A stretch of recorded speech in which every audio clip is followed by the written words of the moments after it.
Assalamualaikum warahmatullahi wabarakatuh. Eh, Perkenalkan, nama saya Ahmad Zikri Salam dengan NIM akhir 019. Lalu ada teman saya Ibnu Najam Ar-Rasyid dengan NIM akhir 009. Lalu ada teman saya Fahri Muhammad Ihsan dengan NIM akhir 037. Di sini di sini kami akan membahas Cascading Style Sheet atau CSS. Next.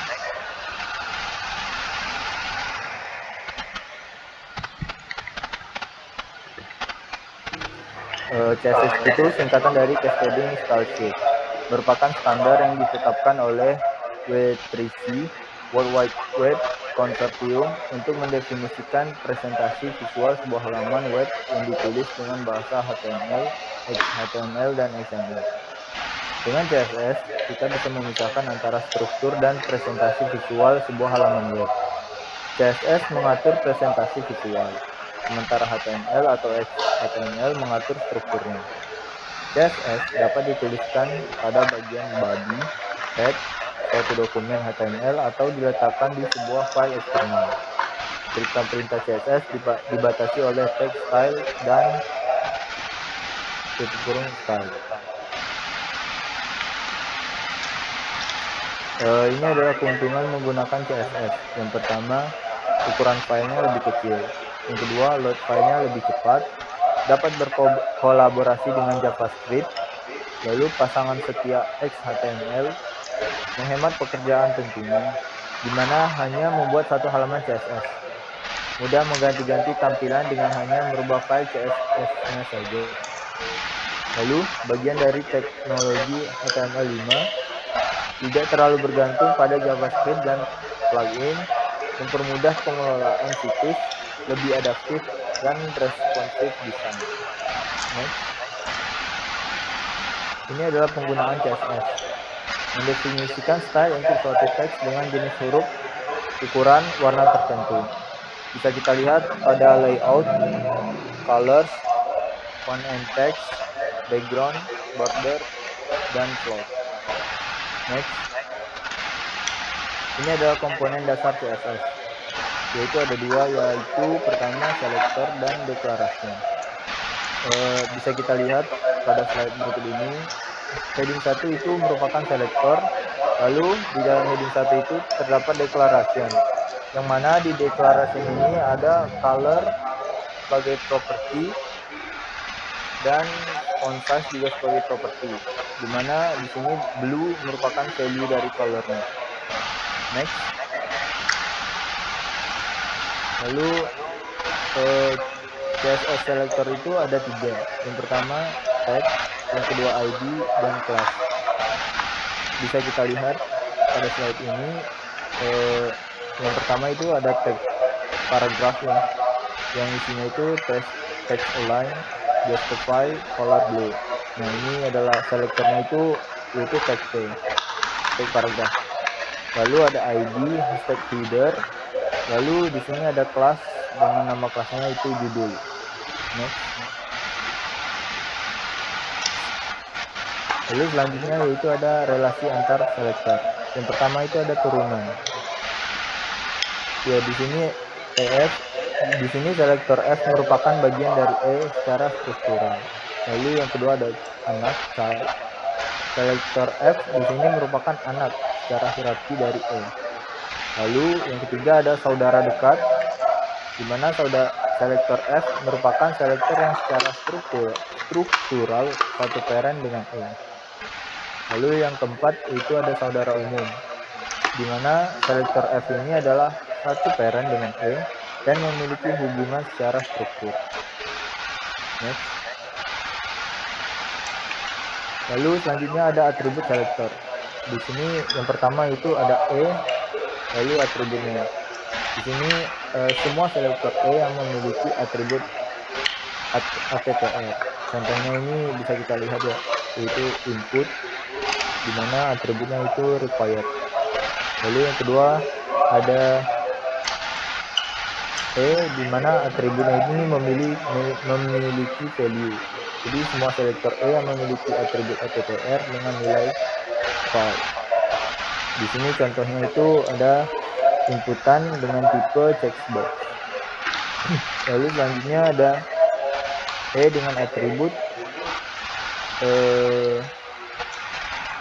yang diawali dengan val. Jadi ini contohnya yaitu paragraf yang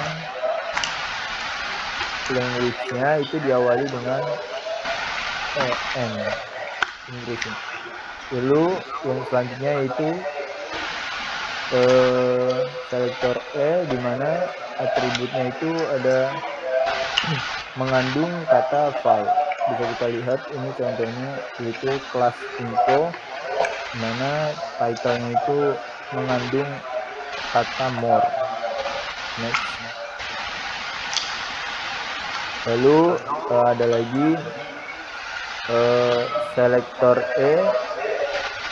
yang diawali dengan val. Lalu ada selektor juga yang memiliki atribut attr dan value-nya diakhiri dengan val. Lalu yang terakhir ini selektor yang memiliki atribut attr dan value-nya mengandung kata val.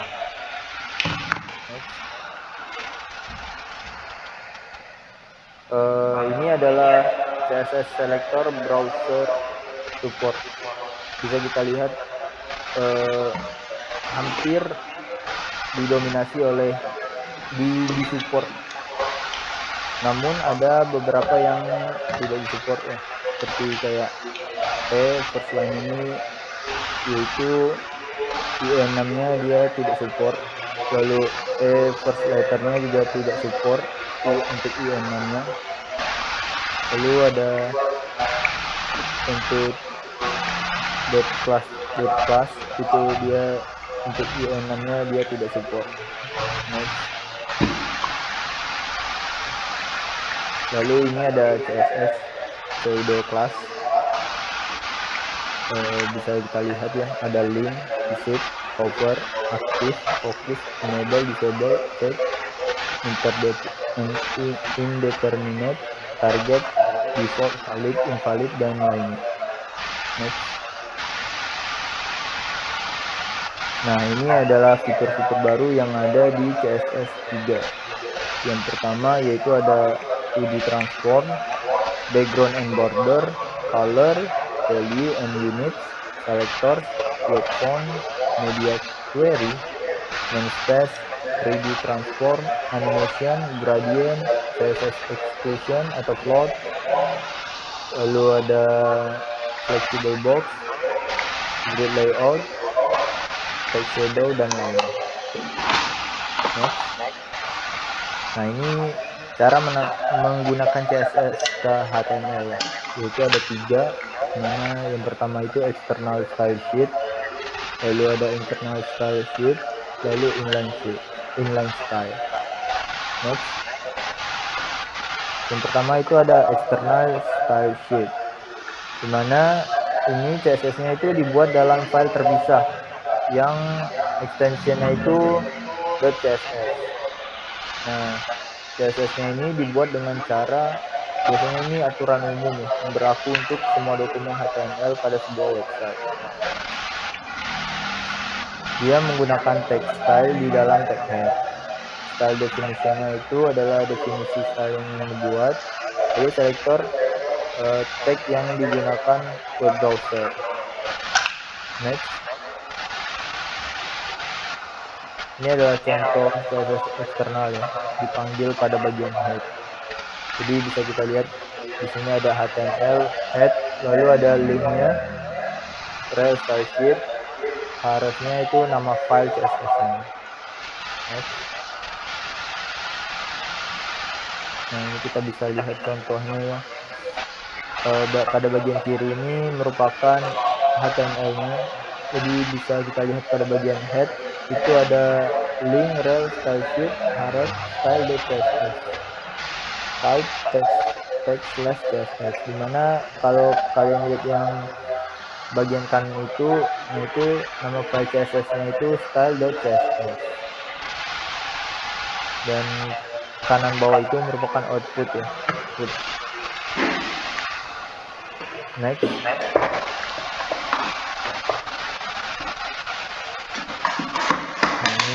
contoh lagi dari eksternal CSS, dimana yang Notepad itu merupakan HTML-nya, yang bawah itu merupakan CSS-nya ini sebenarnya. Yang atas kanan itu HTML, yang kanan bawah itu CSS-nya. Dan ini kita bisa lihat ya, di linknya di bagian head ada link dan href style css2.css. Itu merupakan nama file yang CSS yang di bawah, yang kanan bawah. Next. Lalu selanjutnya ada internal style sheet, di mana CSS ini dijadikan satu dalam dokumen HTML dan hanya berlaku pada file HTML tersebut. Nah, biasanya aturan CSS yang dibuat dengan cara ini adalah aturan khusus yang hanya berlaku untuk satu dokumen HTML saja. Nah, ini contoh penggunaan internal style sheet-nya. Jadi, role CSS-nya itu diletakkan di style, yang mana style-nya ini terdapat pada head-nya. Next. Nah, ini contoh sederhananya. Jadi, CSS-nya itu berada di dalam HTML-nya. Yang bisa kita lihat ya, di dalam head ada style. Nah, di dalam style itu ada heading 1 yang mana di sini adalah CSS-nya. Next. Nah, ini adalah output-nya. Lalu ini ada contoh lagi dari inline. Bisa kita lihat ya, yang style CSS1 Notepad ini, dia CSS-nya itu berada di seperti yang tadi, di head, lalu di dalam style-nya. Di dalam style-nya itu merupakan CSS-nya. Next. Nah, ini style untuk satu dokumen HTML. Ini contoh output-nya. Next. Nah, ini script HTML-nya. Jadi untuk mengeditnya, untuk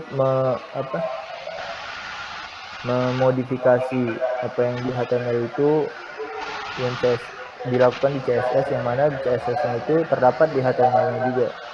Jadi di dalam head, lalu di head itu ada style, dan di style itulah untuk memodifikasinya. Next.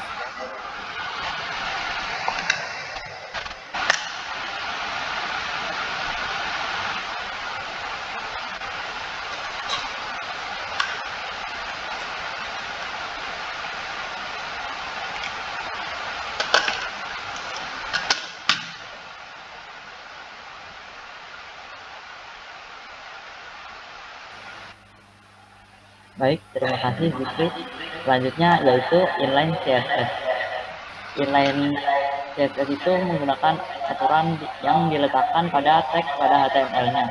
Seperti di contoh ini, di dalam teks B terdapat style dengan atribut color dengan value-nya blue. Jadi dalam teks ini akan menjadi teks yang tebal dan biru. Nah, CSS mendefinisikan teks tunggal hanya dengan menambahkan style seperti style, titik style definition, titik 2 style attribute. Nah, ini contohnya seperti tadi, dalam teks HTML yang B terdapat style dengan atribut font size dan value 16 pixel. Selanjutnya ada semicolon dan atribut color, dan terdapat value blue, dan terakhir ada semicolon lagi. Nah, ini adalah output tampilannya. Jadi yang berubah hanya yang tulisan bold saja. Selanjutnya, ini juga merupakan teks inline teks, dimana ini sama seperti tadi, akan yang berubah yang boldnya saja. Nah, selanjutnya ini selanjutnya ini merupakan style style CSS yang menggunakan eksternal, di mana eksternalnya itu disimpan dalam belajar.css dan diubah. Di sini H1 berubah menjadi bordernya diubah menjadi 2 pixel dengan garis-garis dengan warna hijau dan text align center. Dan paragraf text dekorasinya berubah menjadi ada underline-nya dan font weight-nya berubah menjadi bold. Dan terdapat style yang menggunakan internal CSS, di mana bodinya itu diubah background color-nya menjadi warna kuning dan H1-nya teksnya berubah warna biru dan text align center. Nah, ini merupakan contoh dari program yang tadi, outputnya kita dijalankan. Nah, struktur style selector. Untuk menentukan pada elemen apa style tersebut diterapkan, selector dapat berubah nama berupa nama ID, elemen, atau nama kelas. Deklarasi menerangkan style yang akan dibuat. Bagian ini terdiri dari properti dan value. Properti dapat diisi dengan jenis warna, ukuran, atau penataan margin. Value diisi dengan nilai dari propertinya, misalnya red untuk warna dan lain-lain. Setiap penulisan properti dan value harus diakhiri dengan tanda titik koma. Tanda ini juga digunakan sebagai pemisah antara satu properti dengan properti lain. Apabila Anda lupa memberikan titik koma, maka style tersebut tidak akan dijalankan oleh browser. Nah, ini contohnya H1 itu merupakan selektornya, colornya itu merupakan property, dan value-nya itu red, dan terakhir diakhiri dengan titik koma.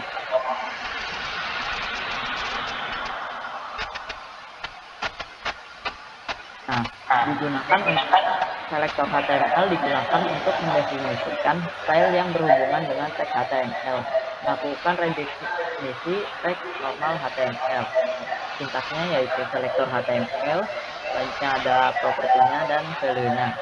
Ini merupakan contohnya nih, selektornya yaitu B, propertinya yang font family dan font size, yang color, dan nilainya Arial 14 pixel dan red. Dan ini merupakan hasilan ketika dijalankan. Selector class digunakan untuk mendefinisikan style yang dapat dipakai tanpa melakukan redefinisi teks HTML.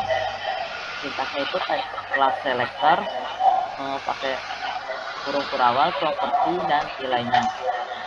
Nah, di sini ada class headline, di mana class headline-nya itu ada 2, jadi dua-duanya akan berubah propertinya. Dari font family-nya berubah menjadi Arial, font size-nya berubah jadi 14 pixel, dan color-nya berubah jadi warna merah. Nah, ini merupakan tampilan ketika dijalankannya. Terdapat span dan div, dua tag yang sering digunakan untuk menggunakan selektor class. Tag span itu versi light-nya dari div, di mana tidak ada pergantian baris dari yang disisipkan sebelum dan setelah penulisan, dan div itu block tag, dia berarti pergantian baris secara otomatis disisipkan untuk memberikan jarak antara blok yang dibuat dengan teks atau blok lain sebelum dan sesudah, seperti properti tag P dan label. Tag div sering digunakan untuk implementasi layer, karena layer merupakan blok-blok informasi terpisah. Tag div merupakan pilihan yang tepat saat membuat layer pada halaman web. Selector ID. Selector ID digunakan untuk mendefinisikan style yang berhubungan dengan suatu objek memanfaatkan ID unik. Biasanya digunakan saat bekerja dengan layer. Sintaksnya itu hashtag ID-nya, lalu properti dan nilainya.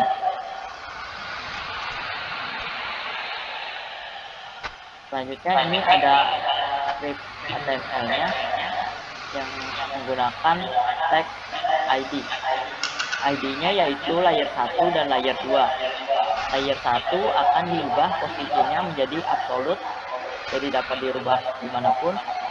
Left-nya 100 dari kiri, dan top-nya 75 dari atas. Z-index merupakan kayak tampilan per layernya itu. Jadi Z-index 2 semakin di depan itu semakin besar indeksnya, jadi semakin di depan. Jadi terlihat sedikit di situ layer 2 ada di belakang layer 1 kali. Selanjutnya elemen selektor. Deklarasi elemen selektor berupa tag HTML dan properti akan digunakan oleh semua tag HTML tersebut. Contohnya itu paragraf. Paragraf nanti semua paragraf yang dalam HTML itu diubah menjadi warna merah.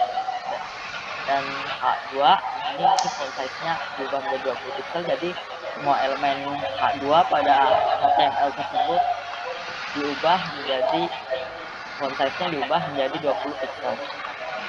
Selanjutnya itu kelas selektor. Deklarasi kelas selektor selalu diawali dengan tanda titik, diikuti dengan nama selektor. Tambahkan atribut kelas main selektor pada tag HTML yang ingin menggunakannya. Dalam dokumen HTML, kelas selektor dapat digunakan berulang kali. Contohnya itu judul merah. Di sini di depan judul merahnya ada tanda titik yang menandakan itu class. Selanjutnya ada color red yang mengubah warna tulisan menjadi warna merah, font 12 pt, Arial bold. Jadi tulisannya menjadi 12 pt dengan jenis Arial dan tebal. Selanjutnya ada ID selector. Deklarasi ID selector selalu diawali dengan tanda pagar, diikuti dengan nama selector. Tambahkan atribut ID dan nama selector pada tag HTML yang diinginkan. Dalam sebuah dokumen HTML, ID selector hanya dapat digunakan satu kali. Jadi dalam satu HTML itu digunakan sekali aja, jadi spesifik gitu. Di sini ID-nya ada footer, jadi footernya itu diubah menjadi warna putih dengan background colornya itu warna biru. ID selector dan class. ID selector itu didefinisikan sendiri dan diawali dengan tanda orthotorp, dan class selalu diawali dengan tanda titik. Selanjutnya ini merupakan contoh dari style menggunakan internal. Ini ada ID top yang digunakan untuk merubah divisi yang menggunakan ID top, di mana ID topnya diubah menjadi background color CCC berarti abu-abu, dan padding 1 em, dan text align center yang berubah menjadi ke tengah. Dan terdapat kelas intro, di mana kelas intro ini ditaruh di dalam dua tagp yang masakan Jawa Timur dan menggunakan lalapan. Jadi yang menggunakan semua tag HTML yang menggunakan kelas intro akan diubah menjadi warna merah, dan font white-nya itu berubah menjadi white, dan margin dan padding-nya diubah menjadi 0.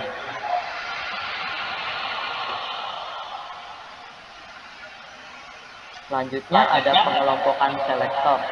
Untuk beberapa style yang sebagian propertinya memiliki nilai yang sama, misalnya jenis font yang sama, mendefinisikan font tidak perlu dilakukan satu demi satu untuk setiap selektor.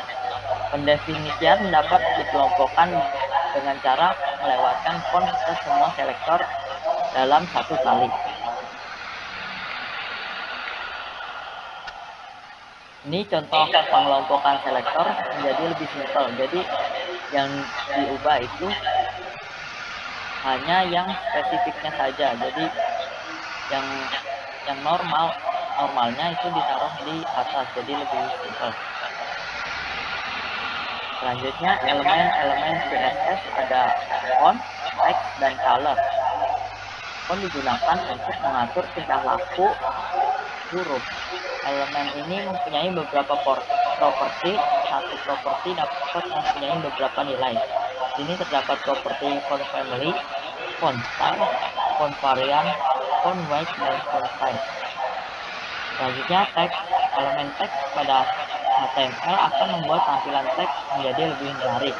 Properti yang biasa digunakan yaitu line height, text decoration, text transform, text align, dan text indent dan white space. Selanjutnya ada color. Elemen color yang biasa digunakan untuk mengatur warna teks dan background halaman pada web. Color di sini untuk mengatur warna tulisan, dan background color digunakan untuk mengatur warna background. Background image digunakan untuk mengatur background menjadi gambar. Background repeat, background attachment, background position, dan background. Selanjutnya, mengatur jarak spasi antar teks. Di sini terdapat CSS yang merubah tampilan H1 word spacing-nya menjadi 20 pixel dan letter spacing-nya menjadi 15 pixel. Di sini dapat terlihat H1 hanya terdapat pada judul, jadi di sini terlihat spasi antar hurufnya dan antar kalimatnya itu berubah, antar katanya itu berubah. Baik, selanjutnya Fahri, dipersilahkan. Ya, terima kasih Ibnu. Selanjutnya saya akan menjelaskan tentang membuat teks indent. Pada bagian awal paragraf biasanya terdapat teks indent atau teks yang agak menjorok ke dalam paragraf dalam jarak tertentu. Biasanya ini dipakai untuk kita membuat suatu makalah atau suatu paragraf. Lalu awal paragraf dibuat teks indent berjarak 40 pixel untuk contoh ini. Di sini kita bisa lihat untuk di stylenya ini kita berikan si P ini atau paragraf. Jadi setiap P ini akan memiliki teks indent sebesar 40 pixel di awal paragraf. Oke, next no. Oke, yang selanjutnya adalah perataan teks atau text alignment. Perataan teks dengan menggunakan teks proper text align jenis value jenis dapat digantikan dengan left, center, right, atau justify. Bisa dilihat di contoh di sebelah kiri, di mana P1 kita menggunakan text align center sehingga satu paragraf akan menjadi di tengah semua. Untuk P2 kita menggunakan text align justify, jadi paragraf akan menjadi rata kiri dan rata kanan. Selanjutnya adalah P3 yaitu dengan text align right, jadi paragraf akan menjorok ke sebelah kanan. Next. Oke, selanjutnya adalah mengubah text case. Jadi untuk di contoh kali ini kita akan menggunakan contoh di heading 1. Heading 1 ini kita menggunakan text transform menjadi uppercase. Jadi walaupun kita menulisnya tidak semuanya uppercase, nanti yang ditampilkan akan di uppercase-kan semua. Lalu selanjutnya untuk di contoh ID yang heading 2 ini kita text transformnya menjadi lowercase, di mana walaupun kita tidak menuliskan paragraf dalam atau heading dalam tulisan kecil semua, tetapi saat ditampilkan tulisan akan menjadi kecil semua. Dan yang ketiga adalah text transform capitalize. Jadi teksnya akan mengkapital pada awal kalimat dan setiap kalimatnya akan dikapital di huruf pertama. Next no. Oke, yang selanjutnya adalah membuat drop cap. Nah, drop cap ini biasanya kita lihat di berita-berita biasanya. Di situs berita biasanya kita melihat ada drop cap seperti ini.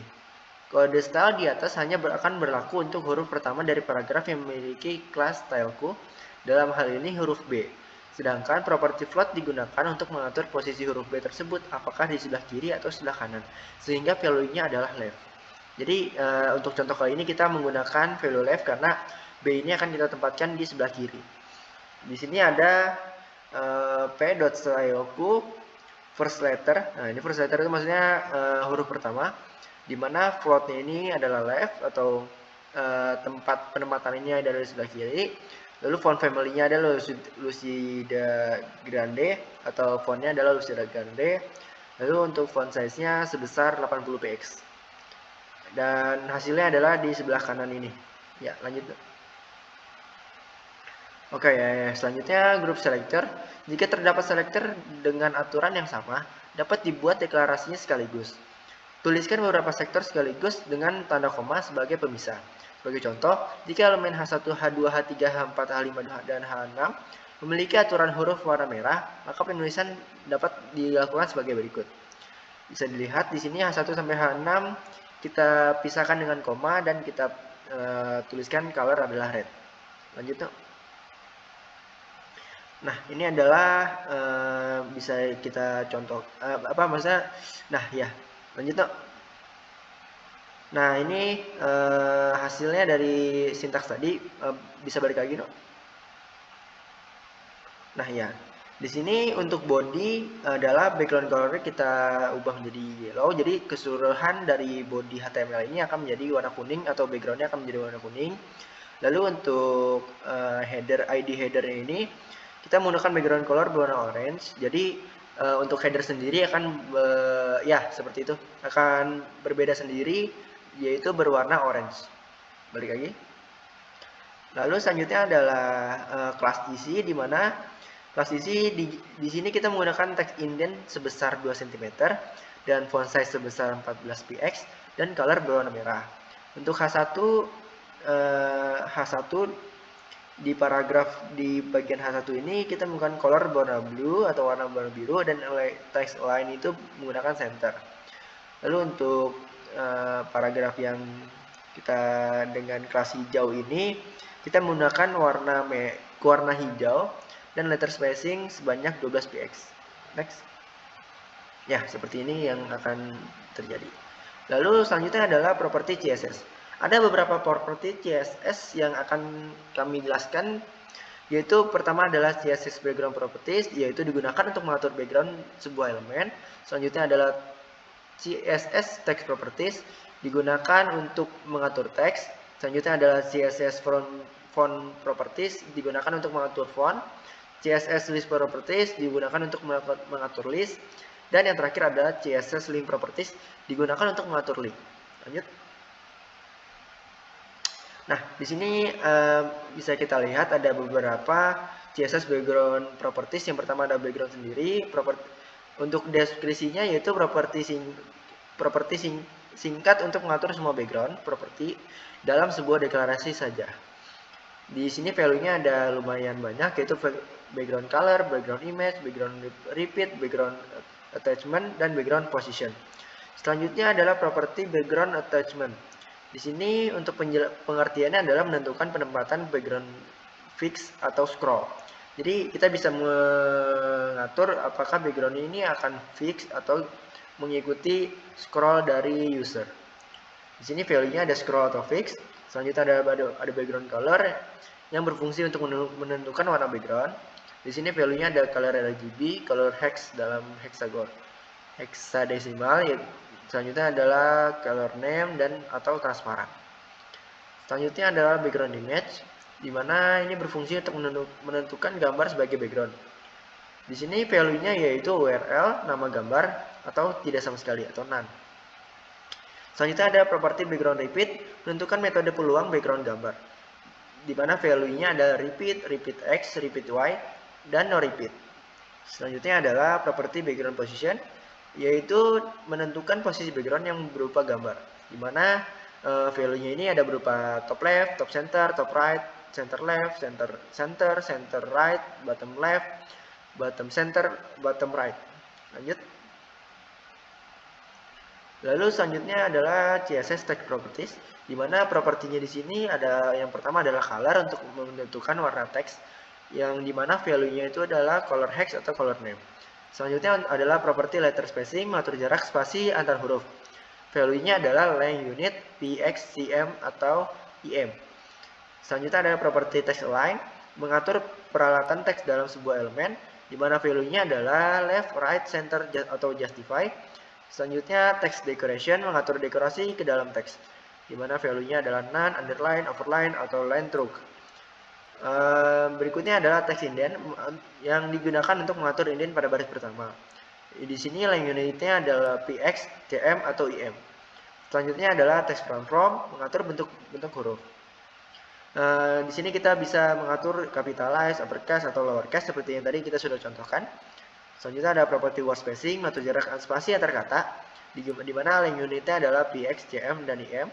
Ada selanjutnya text shadow, yaitu mengatur bayangan pada teks. Value-nya adalah horizontal length unit, vertical length unit, atau color, dan juga color. Nah, yang terakhir adalah length height atau mengatur jarak spasi antar baris. Di mana length unitnya adalah px, cm, atau im. Next. Oke, selanjutnya adalah CSS Properties, di mana yang pertama adalah font, sebuah properti singkat untuk mengatur semua properti untuk font dalam sebuah deklarasi. Di mana value-nya adalah font style, font variant, font weight, font size, dan juga font family. Font family yang pertama adalah font family. Font family ini digunakan untuk mengatur jenis huruf, di mana value-nya adalah family name atau generic family. Lalu ada font weight menentukan ketebalan huruf, yaitu normal atau juga bold.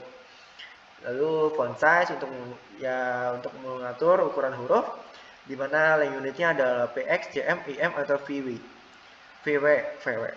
Ya, selanjutnya adalah properti font style menentukan style dari huruf. Value-nya adalah normal, italic, atau oblique. Next. Lalu CSS list property, yaitu list property sendiri, yaitu sebuah properti singkat untuk mengatur semua list properti sekaligus. Di mana value-nya adalah list style type, list style position, dan juga list style image. Yang pertama adalah list style image, yaitu menetapkan image dalam penanda list.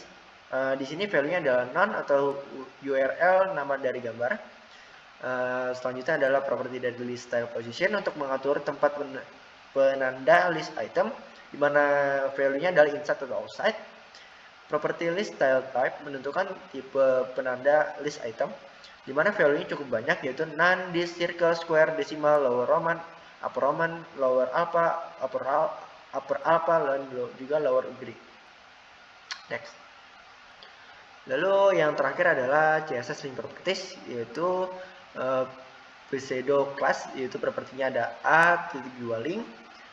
Untuk definisinya sendiri, kondisi link normal belum dikunjungi, atau propertinya a visited, di mana kondisi link yang sudah pernah dikunjungi, a hover, kondisi link ketika kursor melewati link, a aktif, kondisi link ketika sedang diklik. Next.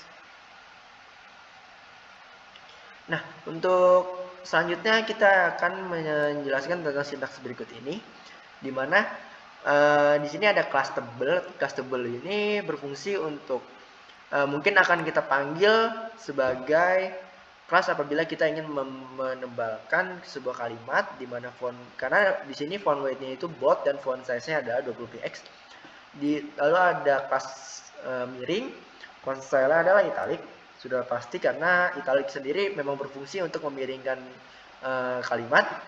Lalu font family-nya ada Arial. Lalu yang terakhir, yang berikutnya adalah class title, di mana font size-nya 30px dan color-nya adalah merah. Yang terakhir adalah class CC, di mana warna akan menjadi biru dan font family-nya ada Tauma. Di sini kita ada sebuah paragraf dengan kelas yang kita panggil adalah title, selamat datang, sehingga nanti akan tercetak selamat datang ini sebesar 30px dan color berwarna merah. Lalu yang kedua adalah kelas sebuah paragraf dengan kita memanggil kelas isi. Terima kasih telah mengunjungi, berarti tulisan tersebut akan berwarna biru dan fontnya Tahoma. Lalu kita spend kelas ini kita akan memanggil kelas lain, yaitu kelas tebal. Nah, website saya akan muncul dengan huruf tebal, dan kita akan memanggil juga kelas miring untuk website pribadi. Jadi pada tulisan website pribadi ini akan bercetak miring. Lanjut. Nah, di sini ada CSS box model. Jadi konsep dasar CSS adalah box model. Berdasarkan box model, setiap elemen dalam dokumen menghasilkan kotak atau box yang mempunyai properti width, height, padding, border, dan juga margin, seperti yang kita lihat di gambar. Di mana margin, border, padding ada di gambar tersebut. Lanjut. Lalu yang kedua ada CSS box model bagian 2, yaitu margin. Margin adalah bagian yang tidak terpengaruh oleh background. Margin selalu bersifat transparan. Jadi margin ini adalah batas maksimal dari gambar apa yang akan kita tampilkan berupa gambar atau teks. Lalu selanjutnya adalah border. Border adalah atau yang bisa kita sebut sebagai pembatas berfungsi sebagai frame atau sebagai pembatas antar kotak. Berbeda dengan margin, border di sini dapat kita tampilkan dan juga dapat kita setting warnanya, ketebalannya juga bisa kita setting. Lalu yang ketiga adalah padding. Padding adalah bagian yang sangat terpengaruh oleh background, bisa digunakan untuk menata letak suatu konten. Yang terakhir ada konten itu sendiri, yaitu bagian inti dari web di mana gambar dan data ditampilkan. Next. Lalu selanjutnya CSS Box Model bagian 3, di mana property width digunakan untuk menentukan lebar area konten, di mana value-nya adalah length unit dalam px, persen atau auto. Lalu property height menentukan tinggi area konten dengan value length unit dalam px, persen atau auto. Di sini untuk value-nya sama semua. Jadi kita lanjut saja di bagian property, yaitu max width menentukan lebar maksimum area konten. Max width menentukan lebar maksimum area konten. Ini mohon maaf terulang. Yang selanjutnya adalah max height. Oh, ini mungkin maksudnya adalah min width ya. Jadi menentukan lebar minimum area konten. Selanjutnya adalah max height menentukan tinggi maksimum area konten. Yang selanjutnya adalah min width menentukan lebar minimum area konten. Lalu min height menentukan tinggi minimum area konten. Overflow menentukan apa yang harus dilakukan terhadap konten jika ukurannya lebih besar dibandingkan dengan ukuran box, di mana value-nya adalah visible, hidden, scroll, atau auto. Next. Selanjutnya adalah border properties, di mana properti yang pertama adalah border dengan deskripsi menentukan properti border atas, kiri, kanan, atau bawah dalam satu deklarasi saja, yaitu value-nya dengan length dalam px, im, dan cm, style atau color. Yang selanjutnya adalah border color menentukan warna keempat border, yaitu dengan value color. Selanjutnya ada properties border style dengan deskripsi menentukan style dari keempat border sekaligus. Non, hidden, dotted, dashes, dash, solid, double, groove, right, insert, out atau outset. Selanjutnya ada property border width menentukan ukuran dari keempat border sekaligus dengan value-nya adalah length dalam px, im atau cm. Selanjutnya adalah properti border radius menentukan ukuran lengkungan border. Dalam value-nya adalah length, px, im, atau cm. Selanjutnya adalah properti border position menentukan properti border bagian position sama seperti value border. Selanjutnya ada border position color menentukan warna border pada bagian position sama seperti value border color. Untuk value-nya selanjutnya ada border position style menentukan style border bagian position sama seperti value bagian border style. Border position width menentukan lebar border di bagian position sama seperti value di bagian border width. Lanjut. Selanjutnya adalah CSS padding property, yaitu di mana propertinya adalah padding, yaitu menentukan keempat padding dalam sebuah elemen atas, kanan, bawah, kiri sekaligus. Value-nya yaitu length, px, em, atau cm, atau persen, atau inheritance. Selanjutnya adalah property padding position dengan deskripsi menentukan padding bagian position sebuah elemen. Position bisa berisi left, right, top, atau bottom, di mana value-nya adalah length dalam px, em, atau cm, atau bisa juga dengan persen atau dengan value inheritance. Lanjut. Selanjutnya adalah CSS margin properties, di mana properties yang pertama adalah margin itu sendiri, yaitu untuk mengatur margin property untuk keempat sisi bagian atas, bawah, kiri, atau kanan sekaligus. Dengan value length dalam px, im, atau cm, bisa juga dengan persen atau inherit atau auto. Properti selanjutnya adalah margin position, yaitu mengatur margin bagian position. Position bisa berisi left, right, top, atau bottom. Dengan value length dalam px, im, atau cm, atau juga bisa dalam bentuk persen, inheritance, atau auto. Next. Nah, yang selanjutnya adalah di sini kita menemukan sebuah sintaks yang saya akan jelaskan, yaitu kita akan memanggil seperti tadi style tab-nya, yaitu text CSS. Kita menggunakan CSS untuk stylingnya. Di sini kita memiliki kita akan memanggil sebuah kelas, yaitu div yang bagian 1, di mana max width-nya adalah 240 px, berarti lebar maksimalnya adalah 240 px dengan ketinggian 200px dan background berwarna hijau muda. Lalu selanjutnya adalah kita akan memanggil div dengan kelas dengan kelas 2, yaitu dengan maksimal lebarnya adalah 800px, tingginya adalah 100px, dan background adalah biru muda dengan overflow hidden. Lanjut. Oke, untuk yang terakhir adalah kita punya sintaks di sini ada border. Di sini kita akan mengatur warna dari border itu sendiri, dimana dan warna dan ketebalan dari sebuah border, dimana border left atau border bagian kiri akan kita tampilkan dengan ketebalan 15px dengan warna merah. Untuk border bagian kanan akan kita tampilkan dalam ketebalan 7px, tetapi garisnya akan double dan warna berwarna biru. Warna garis berwarna biru. Yang selanjutnya ada border top atau border bagian atas akan kita tampilkan dengan ketebalan sebesar 10px dan stylenya adalah dotted. Jadi dari border itu sendiri akan berupa titik-titik yang akan berwarna hijau. Selanjutnya adalah border bottom atau bagian bawah, yaitu dengan ketebalan 7px dan dengan style dash atau strip-strip dengan berwarna biru. Selanjutnya untuk font size dalam di kelas 1 ini adalah 20px dan displaynya inline. Selanjutnya adalah kelas bagian 2 di mana border yaitu 5px dengan berwarna solid yellow. Berarti kita akan mengatur keseluruhan dari border, berbeda dengan kelas bagian 1 di mana kita akan mengatur satu-satu bagian dari border tersebut. Di sini kita akan menampilkan kalimat pendahuluan dan yang bagian kedua adalah kata pengantar. Kami rasa segitu saja yang dapat kami sampaikan. Kurang lebihnya mohon maaf. Saya mewakili teman-teman saya mengucapkan terima kasih. Wassalamualaikum warahmatullahi wabarakatuh.